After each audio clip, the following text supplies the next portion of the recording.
Alhamdulillahi Rabbil Alamin. Wassalatu wassalamu ala rasuli Rabbil Alamin. Nabiyyina wa habibina wa qudwatina Muhammad ibn Abdullah. Wa ala alihi wa sahbihi. Wa man sar ala nahjihi wa ihtada bihadihi wa istanna bisunnatihi ila yaumiddin. Amma ba'du. Yang dihormati Al-Fadhil Ustaz Hafiz selaku moderator, Datuk dan Datin selaku penganjur majlis ilmu, dan semua ahli-ahli pencinta ilmu sekalian di mana saja berada. Assalamualaikum warahmatullahi wabarakatuh. Assalamualaikum. Alhamdulillah, syukur kita kepada Allah Azza wa Jalla pada hari ini 8 November 2023. Kita teruskan bicara kita dalam buku yang bernama Dunia Bukan Syurga. Nama kita ni Dunia Bukan Syurga. Maknanya kita duduk atas dunia untuk membuat persiapan ke syurga. Jangan kita rasa kita duduk sekarang ni sudah rehat, tak ada lagi tempat yang kita nak pergi setelah kita mati. Ana selalu sebut tentang hikmah kenapa adanya hari akhirat. Adanya akhirat, dengan adanya hari akhirat, maka orang yang bekerja keras melakukan ketaatan akan mendapat pulangan yang baik.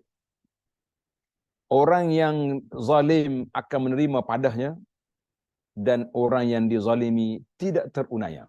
Sebab orang yang khianat pada mereka, mereka ada hari pembalasan.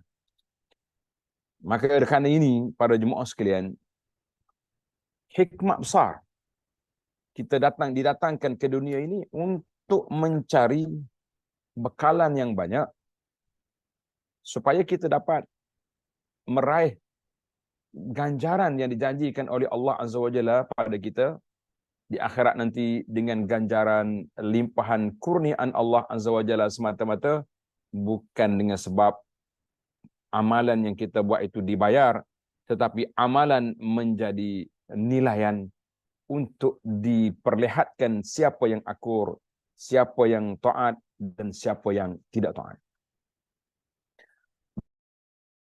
Bagi jemaah yang ada kitab ini, ada buku ini, Dunia Bukan Syurga, bab yang ke-10, muka surat 216. Tajuk dia solat selamat tinggal. Dia panggil salatun muwaddi'. Salat muwaddi'.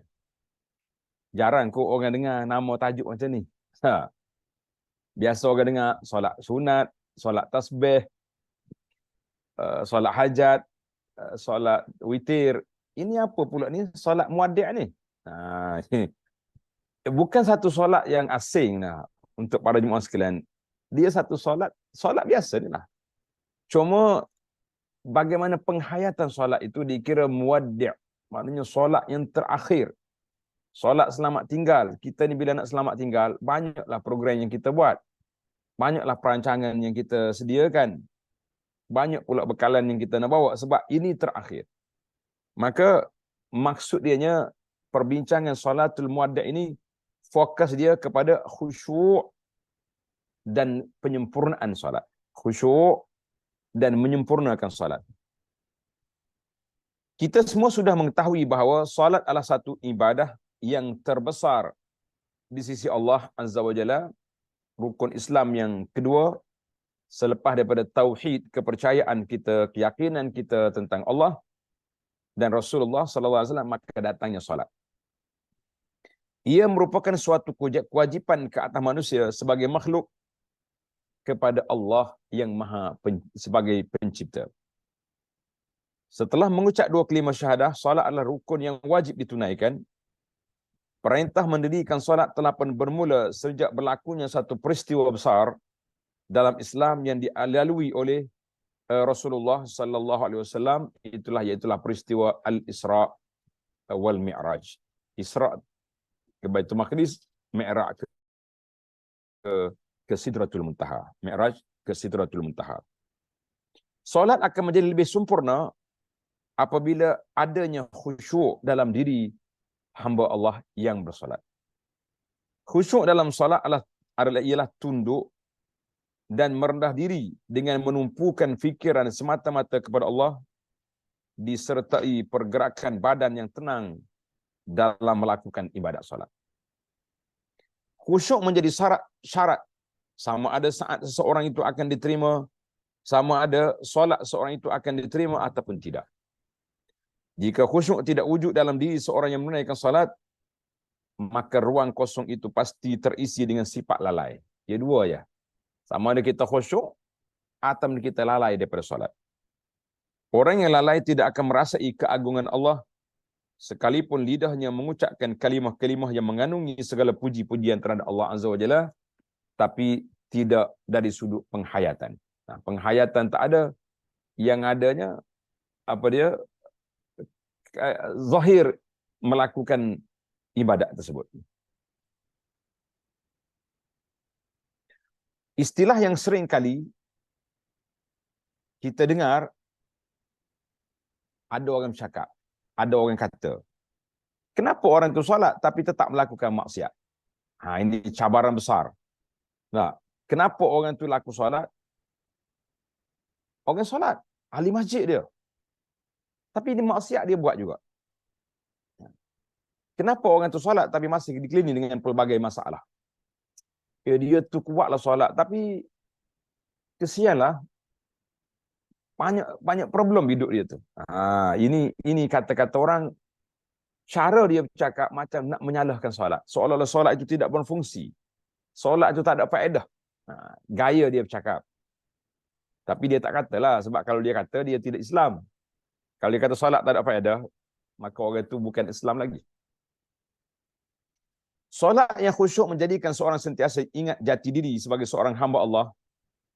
Dia tidak akan sesekali merasakan dirinya sebagai tuan, apalagi sebagai Tuhan dalam hidupnya. Secara tidak langsung seorang itu akan sentiasa dipenuhi sifat kehambaan dalam diri, seperti rasa jahil, hina, malu, lemah dan lain-lain sifat yang menzahirkan kekurangan diri apabila berhadapan dengan Allah Azza wa Jalla. Jadi kita akan tengok di sana. Rasa kehambaan ini akan melahirkan seorang yang sentiasa ingat akan penciptanya, walau sekuat mana pun ujian hidup mereka, segalanya dapat diatasi dengan sempurna kerana wujudnya talian hayat dengan yang maha berkuasa, yang maha agung, yang maha perkasa. Rasa diri yang lemah akan menjadi kuat apabila hati diserahkan sepenuhnya untuk ditadbir oleh Allah Azza wa Jalla melalui nilai khusyuk. Jadi khusyuk dalam solat ini bagaimana? Jadi kita nak bahas kita, perbincangan kita pada siri ini, iaitu dipanggil khusyuk dalam solat. Bagaimana keadaannya? Khusyuk dalam solat itu bagaimana? Salah satu caranya dengan sentiasa mengingati akan kematian kita yang boleh datang dengan tiba-tiba. Karena itulah Rasulullah SAW berpesan pada sahabat. Nabi kata apa? Abu Ayyub Al-Ansari, seorang sahabat, qala ja'a rajulun ila Nabi sallallahu alaihi wasallam faqala ya Rasulullah allimni wa aujiz. Orang Badui ni, di antara keistimewaan dia bercakap tak banyak. Dia tak banyak cakap. Yang banyak cakap tu orang lain. Dia kata allimni wa aujiz. Ya Rasulullah, ajar pada saya tapi nak ringkas, tak nak panjang-panjang. Qala, kata Nabi sallallahu alaihi wasallam, iza qumta fi salatika fasalli salata muwaddi'. Apabila kamu menunaikan salat, maka lakukanlah salat muwaddi', makna salat selamat tinggal. Ini yang kita duduk bincang ni, salat muwaddi'. Salat selamat tinggal. Hadis riwayat Ahmad dan Ibnu Majah dan lain. Tak kala kita sedang mengangkat tangan untuk takbiratul ihram, anggaplah ianya merupakan solat kita yang terakhir. Sesungguhnya sekiranya kita mengetahui bahawa jika ia solat kita yang terakhir, nescaya kita akan bersungguh-sungguh mengerjakannya. Orang panggil buat yang terbaik lah, sebab kita last ni. Kita mungkin tak solat lagi lepas pada ni. Sebabnya kita sudah melihat bukti-bukti yang nyata, yang sangat terang berapa ramai kawan-kawan kita yang bersama dengan kita sudah tidak ada sekarang. Ada kawan-kawan sihat waktu pagi, tadi duduk makan pagi dengan saya. Tak. Petang ni sudah diajak dibawa ke kubur. Maknanya Allah Ta'ala telah memperingatkan kita supaya bersedia pada bila-bila masa, sebab malaikat maut akan datang mengikut jadual, bukan mengikut kehendak kita. Maka ini para jemaah sekalian, kerana itulah para ulama mengatakan, muka surat 219, khusyuk solat adalah ruh dalam tubuh kita, dalam hati kita. Khusyuk dalam solat adalah antara harta yang paling berharga, iaitu nilainya yang tidak ternilai. Dia menjadi ruh kepada solat. Khusyuk dalam ibadat kedudukannya seperti ruh atau jiwa dalam tubuh manusia. Maknanya kalau kita manusia ni tak ada ruh, mati. Demikian juga solat yang tidak ada khusyuk, dia panggil solat mati. Itulah yang kita bimbang hari ini. Takut kita ni solat orang mati yang tidak ada ruh. Allah SWT memuji para nabi dan rasul dengan sifat yang mulia ini. Mereka adalah hamba-hambanya yang memiliki keimanan yang sempurna dan segera melakukan kebaikan. Dalam firman Allah Ta'ala, Allah Ta'ala dalam surah Al-Anbiya 90, tengok Allah Ta'ala sebut tentang sifat Nabi, wakanu lana khashi'in. Di akhir ayat Tuhan kata, wakanu lana khashi'in, sifat mereka iaitulah khusyuk dalam beribadat. Demikian jugalah 10 sifat orang mukmin dan mukminah yang baik itu, iaitulah Allah Ta'ala sebut wal khashi'ina wal khashi'at. Ayat ini panjang, ayat surah Al-Ahzab ayat 35 ni menarik para pencinta ilmu sekalian. Siapa yang berminat nak kuliah penuh dia, boleh tengok dalam YouTube yang saya sampaikan. Tajuk dia Tadabbur ayat Suratul Ahzab ayat 35, menarik untuk kita faham. Di dalam ayat ni Tuhan sebut dua ayat, wal khashi'ina wal khashi'at. Perempuan yang khusyuk, laki-laki yang khusyuk. Dalam surah ni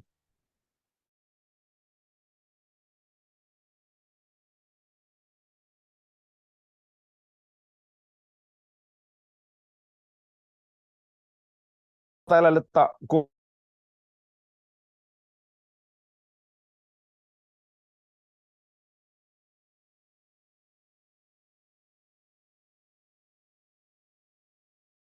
sangkut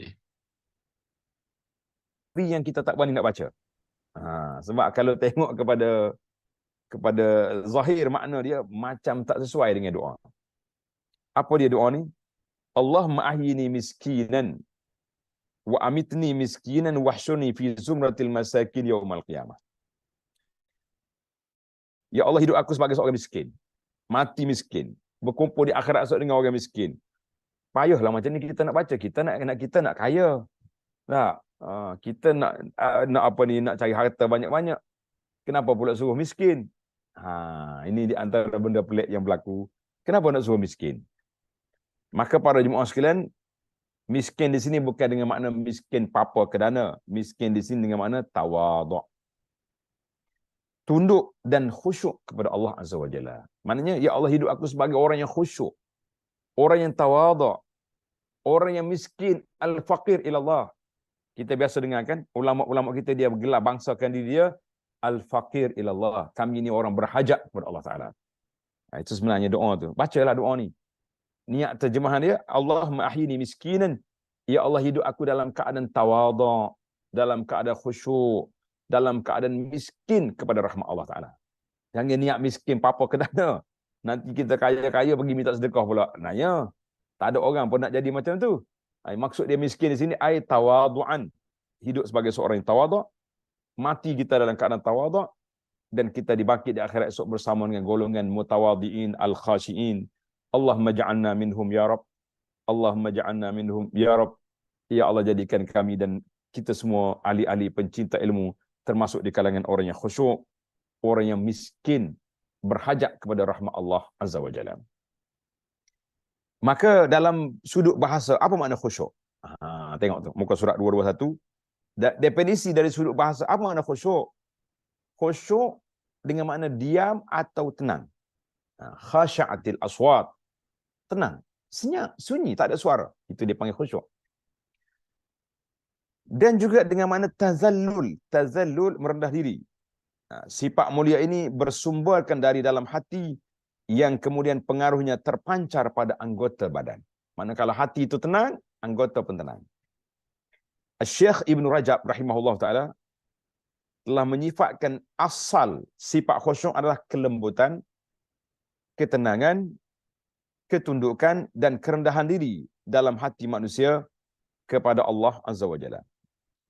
Tak kala hati manusia telah khusyuk, maka semua anggota badan akan ikut sekali khusyuk. Kerana anggota badan selalu mengikut hati. Anggota badan mengikut hati. Sebagaimana sabda Nabi SAW, ala wa inna fil jasadi mudghah. Nabi kata dalam tubuh manusia ada seketul daging. Segumpal daging. Kalau daging ni baik, baik yang lain.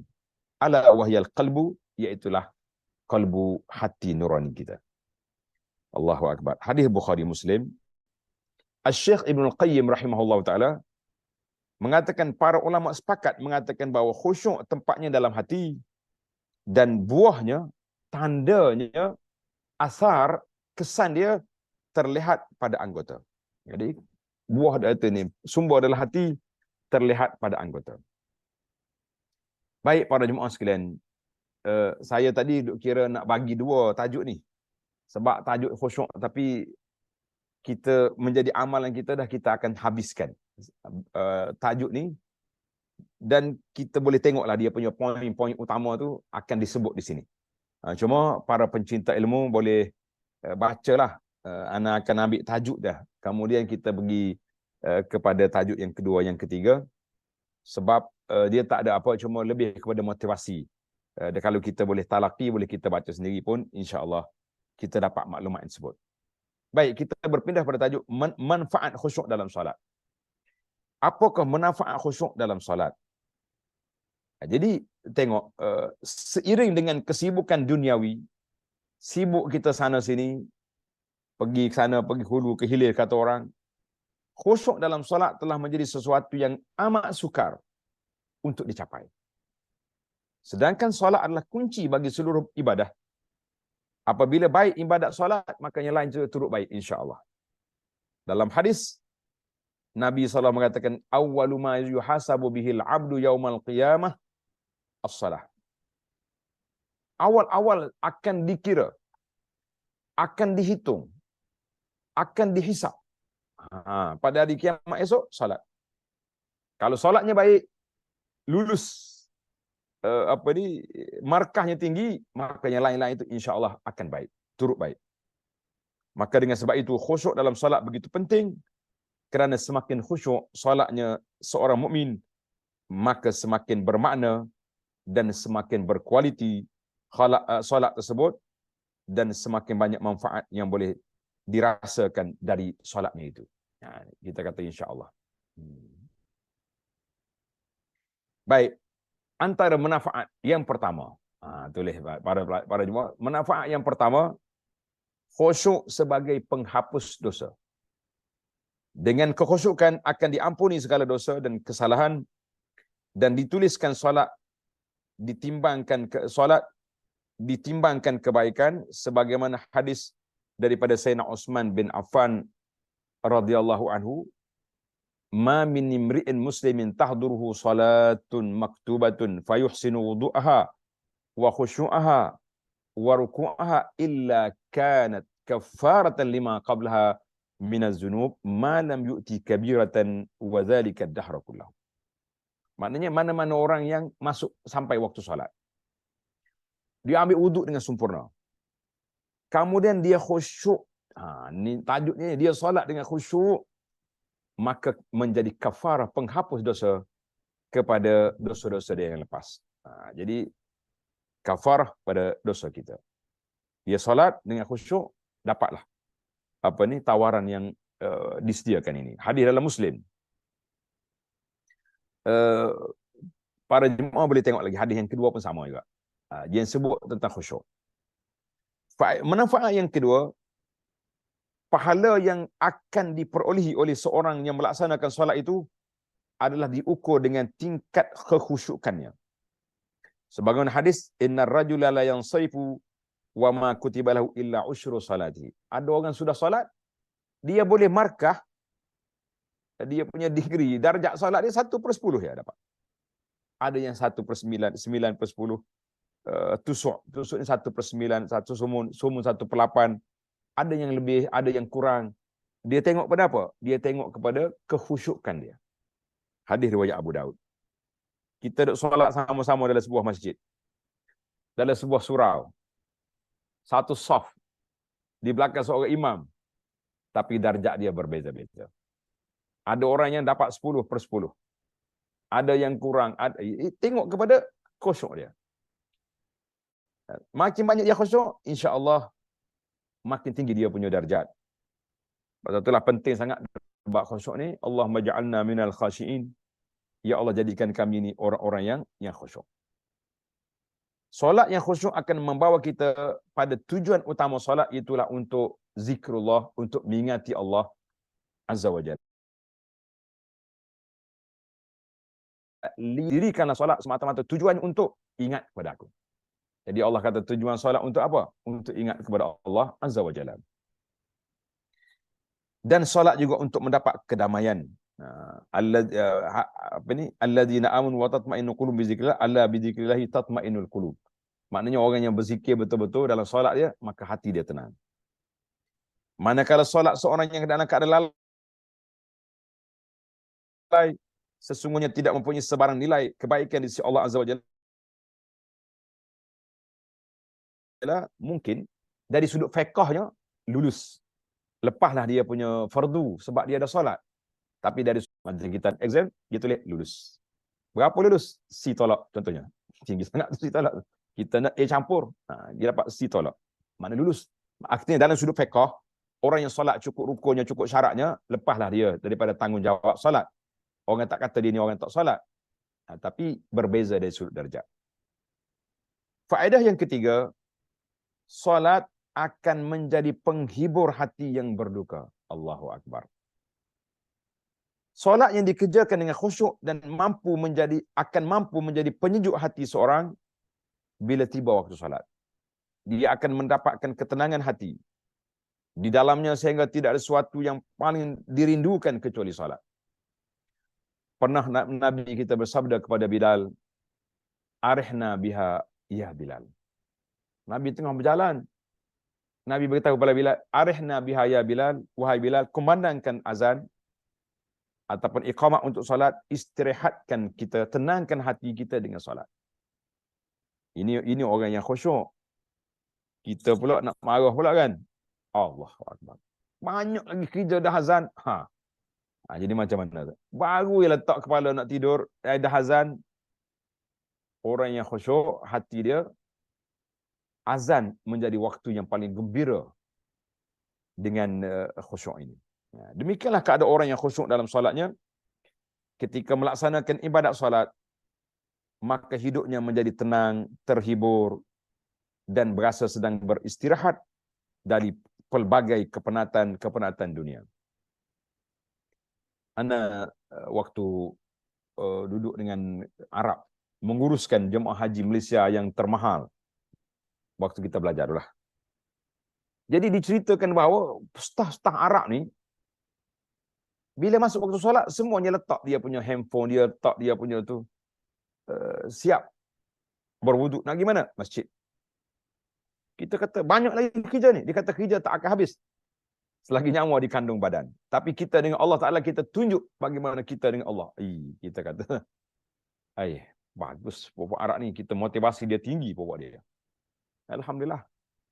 Mereka berjaya dalam bidang yang mereka buat. Tidak kata syarikat dia orang ni lemah lah, slow. Sebab banyak solat. No. Kita yang tak solat ni pun banyak kat lemah. Jadi kita mengatakan solat itu, baginda Nabi SAW sendiri, iza hazabahu amrun faza'a ila salat.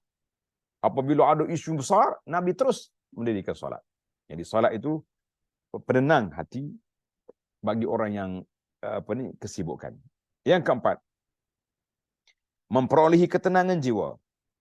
Manusia adalah makhluk yang mudah panik dan gelisah dalam menjalani setiap episod kehidupan.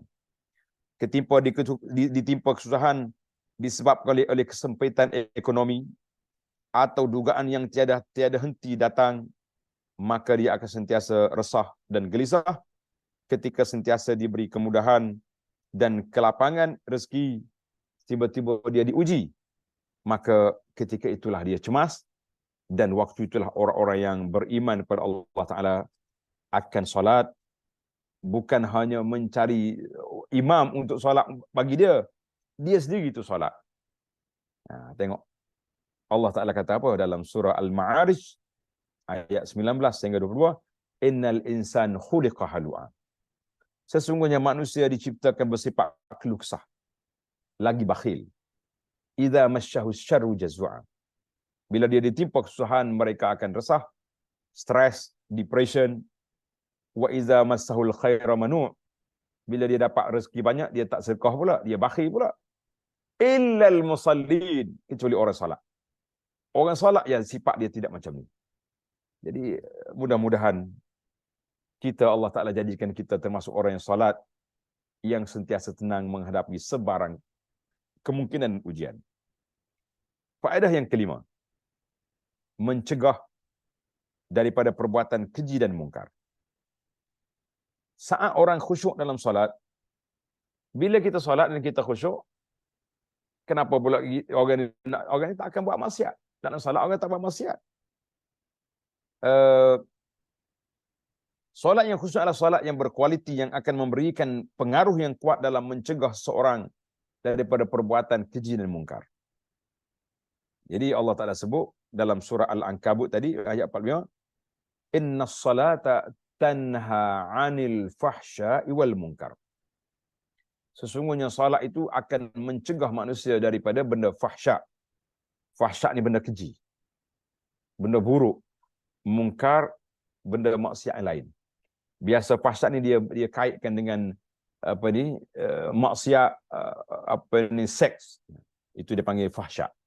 Sama ada zina ke, liwat ke, homoseks, apa benda, itu dia panggil fahsya'. Mungkar, benda yang lain-lain lah. Kayak nak kepada orang, rasuah dan sebagainya. Itu yang terjadi ni. Allahu Akbar. Kita kata ini di antara pengaruh besar dalam hidup kita ni.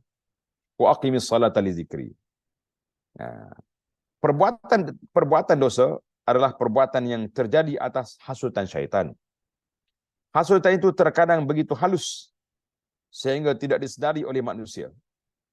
Hasutan itu begitu hitam, gelap, sehingga tanpa disedari akan membekaskan noda pekat pada hati manusia. Jadi kita ni banyak gangguan-gangguan kita mari daripada mana? Mari daripada daripada syaitan yang menghasut dan menghalang kita daripada mendapat kemanisan iman.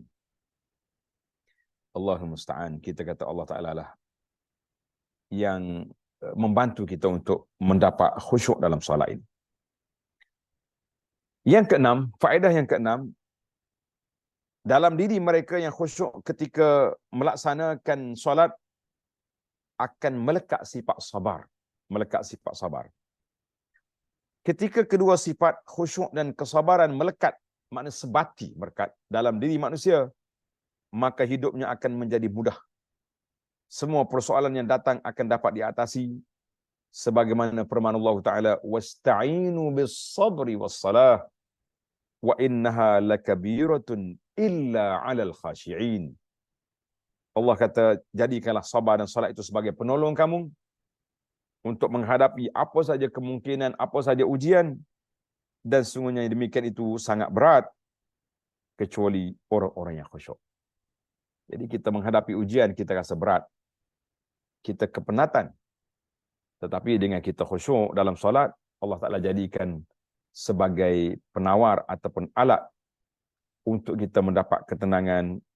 Kita kata Alhamdulillah. Baik, itu muqaddimah 6 kelebihan faedah khusyuk. Sekarang kita berpindah ke tajuk baru, bagaimana untuk khusyuk. Ini soalan yang payah untuk kita jawab, tapi mudah untuk kita senaraikan. Insya-Allah dalam buku yang saya usahakan ini ada 6 cara bagaimana meraih khusyuk. Insya-Allah kita kata mudah-mudahan ada manfaatnya. Baiklah. Yang pertama, untuk mendapat khusyuk solat yang pertama, bersihkan hati daripada sifat-sifat yang tidak baik. Ini hak berat ni. Dia letak hak berat selalu atas atas kita ni. Bersihkan hati daripada sifat-sifat mazmumah. Sebab khusyuk datang daripada generator iman kita. Ana selalu guna analogi generator elektrik akan melahirkan cahaya ikut power yang kita dapat. Sama juga. Generator hati kita duduk di mana? Generator keimanan kita duduk di hati. Bila hati kita tidak ada sifat yang buruk, maka insya-Allah di situlah terpancarnya cahaya keimanan dan solat kita akan mendapat khusyuk yang sebagaimana yang sepatutnya insya-Allah. Jadi yang pertama, bersihkan sifat yang buruk. Ada sebuah buku yang saya syarahkan. Menarik buku ni, nama dia Penawar Bagi Hati. Penawar Bagi Hati ni menarik. Kalau kita nak sambung lepas pada ni pun anda rasa elok insya-Allah. Sebab dia bagi 3 kategori. Syekh Abdul Qadir Mandili rahimahullah, dia bagi 3 kategori. Yang pertama, entrance, pintu masuk syaitan masuk ke dalam hati. Ini bahaya, pintu masuk syaitan ke dalam hati. Yang kedua, sifat-sifat mazmumah yang mesti dibuang. Yang ketiga, barulah mari sifat yang terpuji, al-mahmudah, yang kita nak pasang dalam hati. Kata orang, kalau bekas sudah kotor, masuk air yang bersih pun tetap jadi kotor. Dalam bahasa orang tasawuf dia panggil at-takhliyah wa tahliyah. Takhliyah mana kosongkan, bersihkan yang buruk, keluarkan yang buruk, baru masuk yang baru. Menarik, insya-Allah. Ini di antaranya lah. Yang kedua, tip yang kedua ataupun cara yang kedua untuk dapat khusyuk, kita kata insya-Allah, mudah-mudahan Allah Ta'ala anugerahkan kepada kita sifat-sifat ini. Hendaklah orang yang solat menghadirkan keagungan Allah pada saat solat tersebut. Dia berdiri di hadapan pemilik langit dengan bumi. Karena itulah para jemaah sekalian, bila kita solat, kita mula dengan takbir. Ingat tak? Bila kita takbir, sunat kita angkat tangan begini. Allahu Akbar. Allahu Akbar. Maknanya, kita kata aku buka. Orang panggil, kalau Melayu kata, tabik kita ni. Kita hanya mengagungkan Allah yang Maha Agung. Selepas daripada takbir, kita diajar oleh Nabi SAW telah baca doa iftitah. Wajjahtu wajhalil ladzi fataras samawati wal ard. Aku hadapkan muka aku ini kepada Allah. Siapa dia Allah? Pencipta langit dan bumi. Jadi kalau kita ingat bacaan kita ini dalam solat, insya-Allah para jemaah sekalian, kita akan lebih khusyuk dalam solat kita biiznillahi azza wajalla. Kemudian kita menghayati semua bacaan-bacaan yang kita baca. Dalam solat kita akan minta iyyaka na'budu wa iyyaka nasta'in. Hanya kepada Allah kita minta pertolongan. Hanya kepada Allah Ta'ala lah kita sembah. Jadi itu pengakuan-pengakuan kita. Kemudian kita minta ihdinas siratal mustaqim. Panjang pula tajuk kita ni. Itu di antara bagaimana nak meraih solat, iaitulah nak menghadirkan keagungan Allah Azza wa Jalla ketika kita solat. Yang ketiga, pandangan kita tidak menoleh ke arah lain. Ketika nak mengerjakan solat, maka waktu kita nak tengok di mana? Waktu solat, kita diminta supaya tengok ke tempat sujud. Tengok tempat sujud. Jangan tengok kiri kanan. Ada setengah orang ni dia melilau. Dia solat tapi dia tengok sana, tengok sini. Walaupun dalam sudut fiqh tak batal solat kalau kita berpaling dengan muka. Jangan paling dengan dada. Paling dengan dada baru batal solat. Berpaling dengan muka tak batal solat. tetapi hilang dia punya kekhusyukan. Sebab macam mana orang tu duduk tengok sana tengok sini. Jadi banyak bergerak dalam solat pun ada masalah juga. Maka kita nak jaga solat. Jadi kita kena, bila kita hati kita khusyuk, dia terlupa nak tengok orang. Pernah seorang sahabat masuk masjid, dia tengok seorang pemuda solat, dia bergerak banyak, garu sana, pegang sini.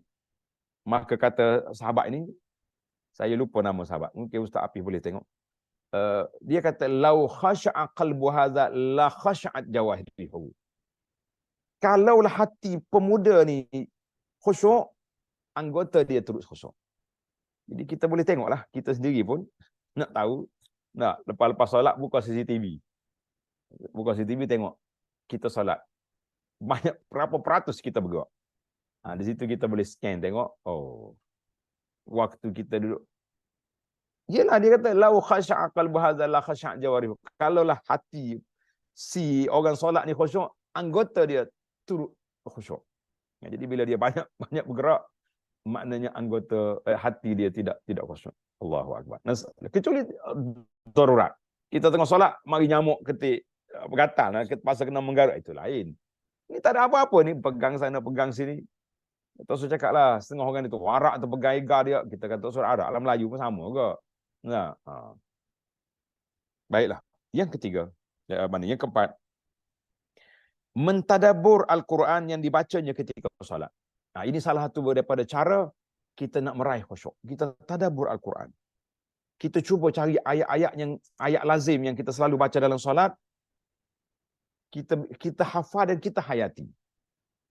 Kalau solat malam, untuk solat malam lah khasnya, kita pilih ayat-ayat, ada baru ni anak tengok dalam video pendek saya, tajuk dia ayatun mabkatus salihin.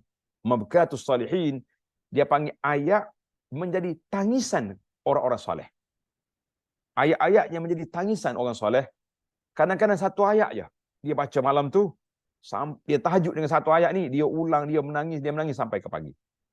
Dia panggil mabkatus salihin, tangisan orang-orang soleh. Jadi ini di antara ayat-ayat ini, sebab dia menyentuh perasaan kita. Bila kita sebut tentang syurga, tentang neraka, di antara ayat yang elok lah, yang saya ingatnya, Suratul Qaf. Suratul Qaf.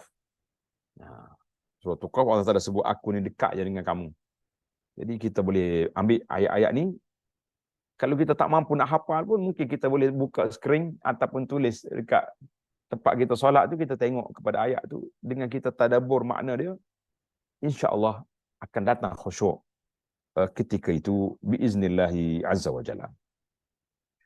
Yang kelima, mempersiapkan diri sebelum solat. Dia panggil persiapan diri sebelum solat. Solat tepat pada waktu yang pertama. Kemudian juga kita bersihkan diri dengan bersugi, dengan pakaian yang bersih. Kalau kita ada kemampuan banyak minyak wangi, minyak atar yang baik-baik kita beli. Jangan duk beli 5 botol, 3 botol RM5, itu tak jadi. Bahkan orang sebelah pula sakit hidung. Hilang khusyuk kawan tu pula. Apa minyak wangi macam ni? Beli minyak wangi. Kalau kita nak pergi masjid, beli minyak wangi yang bagus-bagus tu. Kalau pergi Mekah tu, dia panggil Abdul Samad Quraisy tu. Tu dia. Anda dengar Abdul Samad Quraisy dah buka dekat KL lah. Dia punya cawangan. Jadi senang. Sekarang ni mudah dah. Alamat kiamat Nabi kata taqarubul aswaq. Pasar-pasar sudah menjadi dekat. Boleh beli online-nya. Tak ada masalah apa-apa. Banyaknya orang-orang pergi. Baik. Yang pentingnya, perkara-perkara yang makruh dalam solat kita tinggalkan.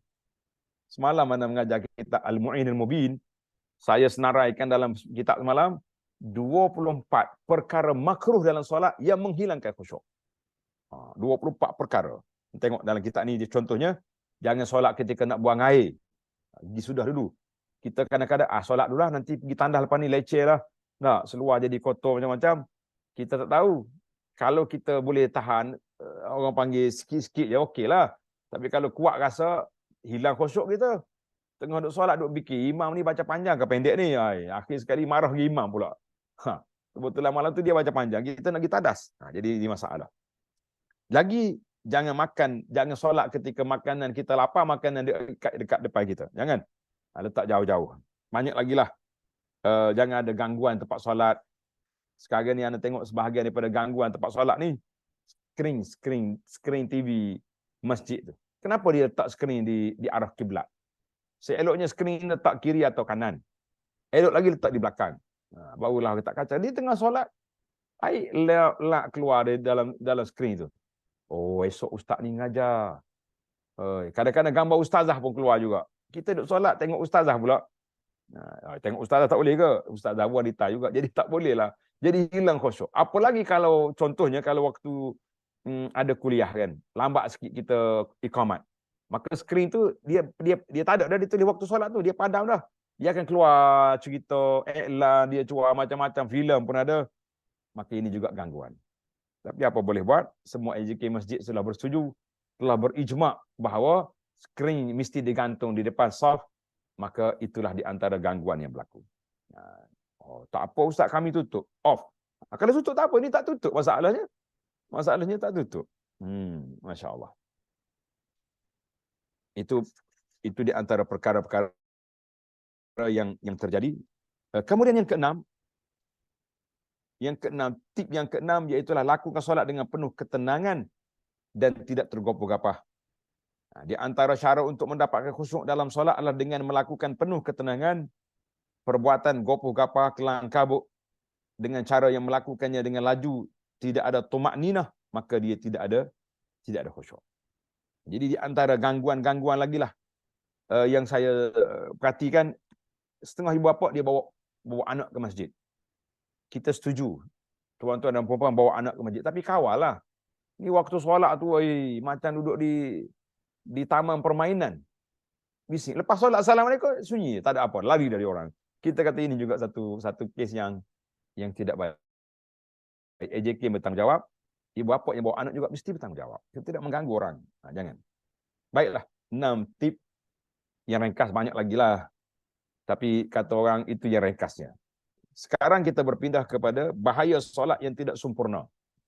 Solat tak sempurna ni bahaya dia. Apakah di antara bahayanya solat yang tidak sempurna ni? Yang pertama disebut sebagai pencuri solat nama dia. Dalam hadis Nabi kata aswa'un nasi sariqatan alladhi yasriqu min salatihi. Pencuri yang paling dahsyat dalam dunia ni pencuri solat. Hai. Sahabat terkejut. Ya Rasulullah, kaifa yasriq? Bagaimana curi solat? Qala la yutimmu ruku'aha wala sujudaha. Orang yang tak sempurna rukuk, tak pernah sujud. Sujud macam pagu ayam, pelepak naik. Itu dia panggil pencuri solat. Jadi kita jangan jadi pencuri. Orang yang mencuri solat ni, iaitulah orang yang tak khusyuk. Maka bahaya solat dia dikira pencuri solat. Jadi ramailah pencuri tempat kita hari ni. Kita sendiri pun waktu kelang kabut tu, saya boleh tahan juga curi tu. Maka kita solat dengan tenang-tenang, jangan gopoh-gapah. Jangan buat macam cerita orang solat tarawih 20 rakaat 7 minit ke berapa yang masyhur tu. Jadi viral kan, 7 minit solat apa? Saya tak nak fikir macam mana dia orang khusyuk dalam bacaan. Sebab itulah kalau kita dengar cerita-cerita yang diceritakan, orang soleh zaman dulu solat 1000 rakaat satu malam. Saya kata, 1000 rakaat satu malam ni 12 jam ataupun 13 jam ataupun mungkin musim panas malam pendek, malam dia 8 jam gitu ya, 10 jam. 10 jam baru kita ada 600 minit kan? Betul. 10 jam 600 minit, kalau dia solat 1000 rakaat, maknanya setengah minit satu rakaat. Baca apa setengah minit ni? Takkanlah orang-orang soleh, kita mengatakan para jemaah sekalian, ada kalanya hulu sangat ataupun melampau juga bahagian daripada pencerita-pencerita, walaupun dia baca cerita orang, tapi kita jangan. Jadi Nabi kata pencuri solat, orang yang tak ada khusyuk, tak ada tumakninah. Yang kedua, solat dengan cepat menggambarkan kita tidak beradab di hadapan Allah Azza wa Jalla. Kita depan Tuhan tapi kita kelang kabut berjalan sana sini.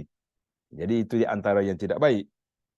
Solat perlu diketahui bahawa orang yang solat pada hakikatnya dia sedang berdiri di hadapan Allah Azza wa Jalla. Nabi sabda, ketika salah seorang antara kamu salat, sesungguhnya dia sedang bermunajat dengan Tuhannya, maknanya kita sedang bercakap dengan Allah Azza wa Jalla. Tiba-tiba kita kelang kabut macam ni, malu kita kepada Allah Azza wa Jalla. Jika di hadapan seorang yang kita hormati, pembesar ke, tak, sudah pasti kita akan menjaga kesopanan akhlak kita dan ketenangan dalam ucapan maupun perbuatan. Jika manusia kita boleh berbuat demikian, bagaimana kita apabila berhadapan dengan Allah Rabbul Jalil, Allah Subhanahu wa taala yang Maha Agung. Kenapa pula kita kelang kabut? Maka Nabi larang orang bercekap pinggang ketika solat. Naha sallallahu an yusalli ar-rajulu mukhtasira.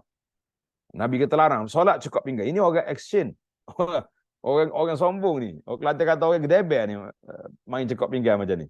Jadi tidak sesuai solat cekap pinggang. Yang solat kita kena letak tangan di dada kita ni. Allahu Akbar. Jadi para ulama mengatakan bahawa perbuatan seperti ini bercekap pinggang dilarang kerana terdapat dalamnya unsur kesombongan dan juga menyerupai orang Yahudi. Jadi kita tak nak solat kita ni solat yang orang panggil yang sempurna, yang lemah lembut. Jadi kita tak mau kelang kabut kita tak mau. Yang ketiga, orang yang solat tidak sempurna dianggap sebagai orang yang tidak beragama, dibimbangi mati tidak mengikut sunnah Nabi sallallahu alaihi wasallam. Maksud dia adalah seseorang yang solatnya tergesa-gesa dianggap sebagai orang yang rugi kerana ibadatnya akan menjadi sia-sia saja di hadapan Allah Azza wa Jalla. Jadi mungkin dia tidak dapat pahala yang besar, pahala yang banyak yang dijanjikan oleh Allah Azza wa Jalla. Suatu ketika Huzaifah bin Yaman, seorang sahabat ni radhiyallahu anhu, melihat seorang mengerjakan solat tapi tak sempurna rukuk dia dengan sujudnya. Huzaifah menegurnya, kamu belum sembahyang. Andaikan kamu mati sedangkan sembahyangmu seperti itu, sungguh kamu mati di atas jalan selain daripada fitrah Muhammad sallallahu alaihi wasallam. Ini bahaya. Sebab Nabi tak ajar macam ni solat. Nabi tidak ajar macam ni solat. Maka para jemaah sekalian, itu di antara bahaya dia. Kemudian di antara tip menyempurnakan solat, mempersiapkan diri untuk solat. Tadi kita dah sebut dah. Ini khulasahnya. Ulangan balik. Jangan solat dalam keadaan menahan sakit perut atau menahan kencing atau solat di hadapan makanan. Al-Imam Ibn Hajar Al-Asqalani rahimahullah ta'ala meninggal pada tahun 852 dalam Fathul Bari memetik ungkapan Ibnul Jauzi yang meninggal pada tahun 597. Dia kata, ada orang yang menyangka bahawa mendahulukan makanan sebelum solat adalah bab mendahulukan hak hamba ke atas Tuhan. Sebenarnya bukan demikian, tetapi ini adalah menjaga hak Allah agar makhluk masuk dalam keadaan ibadatnya dalam keadaan penuh tumpuan. Sesungguhnya makanan mereka, para sahabatlah sedikit dan tidak memutuskan mereka daripada mengikuti solat jemaah. Jadi semalam ana hurai tajuk ni, kebetulan kita ni. Kita kata memang Nabi sebut, iza quddimal asya, apabila dibawa makan malam, wa uqimatis salah, wa uqimatis salatul isya, kemudian diiqamatkan salat isya, maka memakan dulu. Ibnu Jauzi kata menu sahabat-sahabat makan buah kurma je. Dia makan buah kurma, dia makan roti sikit, mungkin cicah dengan minyak sapi ke, cicah dengan madu. Itu je, simple, 3 minit tak sampai mungkin, ataupun 5 minit lah kita kata. Dan imam uruh zaman mereka dia baca panjang. Zaman kita ni imam baca qul ya ayyuhal kafirun, kita pula baru nak tambah nasi tak habis, pergi solat dulu. Tak hilang khusyuknya. Kan? Kalau sebab memang tak sempat nak join solat kalau kita ambil. Jadi itu di antara perbincangan para ulama. Maka kita mengatakan tip menyempurnakan solat iaitulah melaksanakan semua rukun-rukun, semua syarat-syarat, semua sunat-sunatnya, dan tinggalkan perkara makruh, perkara yang tidak baik, yang dilarang dalam solat. Maka itu yang sepatutnya, insya-Allah. Maka para jemaah sekalian, sebagai penutup perbincangan, banyakkan berdoa dan bertaubat. Oleh kerana sifat khusyuk sumbernya dari dalam hati manusia, maka sifat ini hanya boleh diraih dengan taufik dan anugerah Allah Subhanahu wa taala. Oleh kerana itu banyakkanlah berdoa dan memohon kepada Allah untuk meraih sifat yang mulia ini. Al-Imam Mutarrif bin Abdullah rahimahullah berkata, Aku cuba mengingati apakah perhimpunan segala kebaikan. Penghimpun segala kebaikan. Kerana kebaikan itu banyak. Puasa, solat dan lain-lain. Semua kebaikan itu ada di tangan Allah SWT. Maka jika kamu tidak mampu memiliki apa yang ada di tangan Allah kecuali dengan memohon kepadanya agar dia memberikan semua itu kepadamu, maka bererti penghimpun semua kebaikan adalah berdoa kepada Allah Azza wa Jalla. Kita nak tu, nak ni, semua tu dengan kita minta dengan Allah. Maka kata di sini, kesimpulan dia, doalah yang menghimpunkan segala kebaikan, sebab kita boleh minta, kita nak minta khusyuk, kita nak minta tadabbur, kita nak minta puasa yang semuanya duduk di doa. Kemudian sifat khusyuk akan diraih bila seorang hamba mengenal Allah dengan cara yang benar, melalui pemahaman terhadap nama-nama Allah yang maha indah dan sifat-sifatnya yang maha sumpah agung. Inilah ilmu yang paling mulia dalam Islam dan merupakan jalan utama untuk meraih semua sifat dan kedudukan yang mulia di sisi Allah Azza wa Jalla. Kata Syekh Ibn Qayyim rahimahullah, orang yang paling sempurna dalam penghambaan diri kepada Allah adalah orang yang menghambakan diri kepadanya dengan memahami kandungan semua nama dan sifatnya yang boleh diketahui oleh manusia. Jadi ini di antara selalu anda sebut 3 cara, 3 dimensi kita nak kenal Allah Azza wa Jalla. Yang pertama, kita kenal Allah melalui namanya. Yang kedua, kita kenal Allah melalui sifatnya. Yang ketiga, kita kenal Allah melalui makhluknya. Imam Ibn Rajab memaparkan hal ini dalam ucapannya. Dia kata, tadi kita dah sebut dah di awal tadi, asal sifat khusyuk yang terdapat dalam hati tidak lain bersumber dari ma'rifatullah, mengenali Allah. Dengan memahami nama-namanya yang maha indah dan sifat-sifatnya yang maha sempurna, mengenal keagungannya, kemuliaannya dan kesempurnaannya, sehingga sesiapa yang lebih mengenal Allah, maka dia akan lebih khusyuk kepada Allah. Oleh itu, marilah sama-sama kita menginsaf diri untuk menjadikan solat kita ini khusyuk dan sempurna agar tidak melakukan semata-mata tanpa diberi pahala oleh Allah Azza wa Jalla. Sesungguhnya khusyuk adalah rahsia yang agung dalam solat. Kerana itu, solat tanpa khusyuk seperti badan tanpa roh. Dengan kadar kesempurnaan khusyuk, maka sempurnalah pahala. Sebaliknya, siapa yang siasa dilalaikan dengan berfikir dalam urusan dunia pada masa solatnya, maka solatnya tetap sah dan tidak perlu diulang, tetapi kurang dan lemah nilai ibadat solatnya. Kerana itu, menjadi kewajipan kepada kita untuk lebih berusaha menghasilkan khusyuk dalam solat dan mengambil sebarang faktor dan sebab yang bawa kepada khusyuk. Sentiasalah bertaubat dan beristighfar bersungguh-sungguh dalam berdoa. Semoga Allah kurniakan kita hati yang khusyuk dan amalan yang diterima. Semoga solat kita diperkemaskan supaya menjadi solat yang berkualiti. Amin ya rabbal alamin.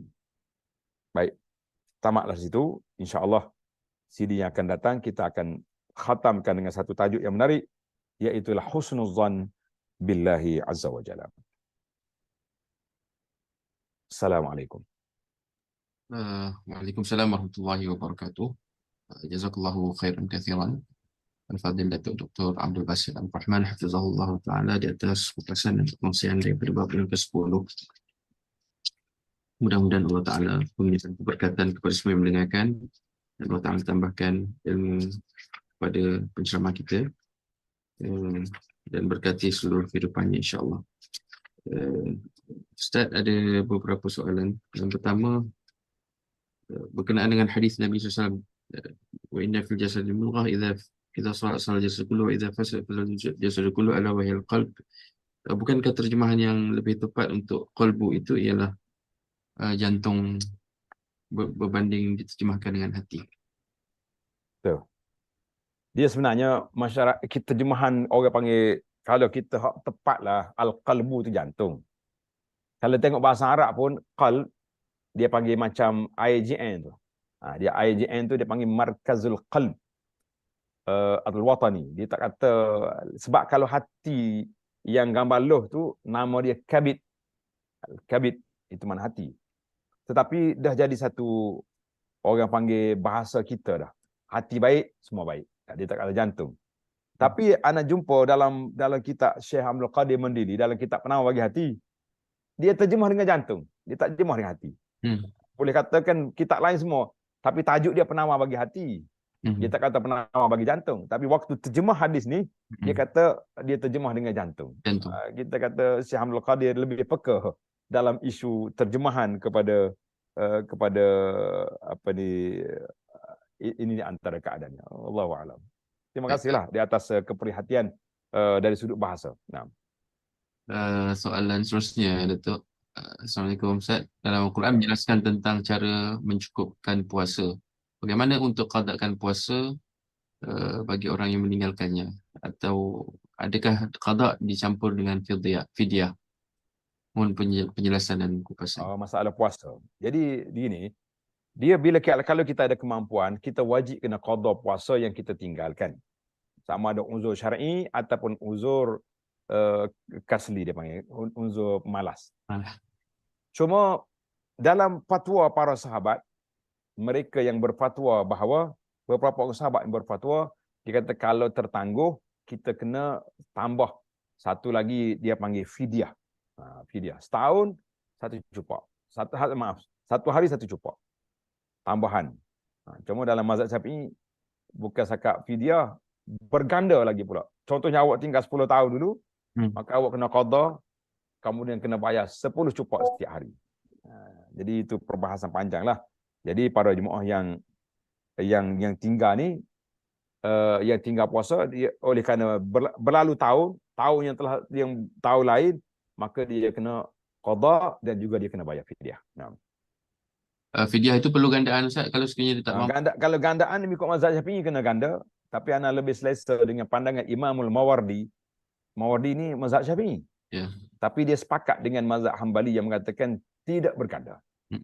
Tapi ana pilih yang ni, yang tidak berganda. Terpulanglah kalau tuan-tuan kata saya duit banyak saya nak ganda, silakan. Tapi sebab yang ganda tu tidak ada riwayat yang sahih daripada Nabi sallallahu alaihi wasallam. Jazakallahu khair.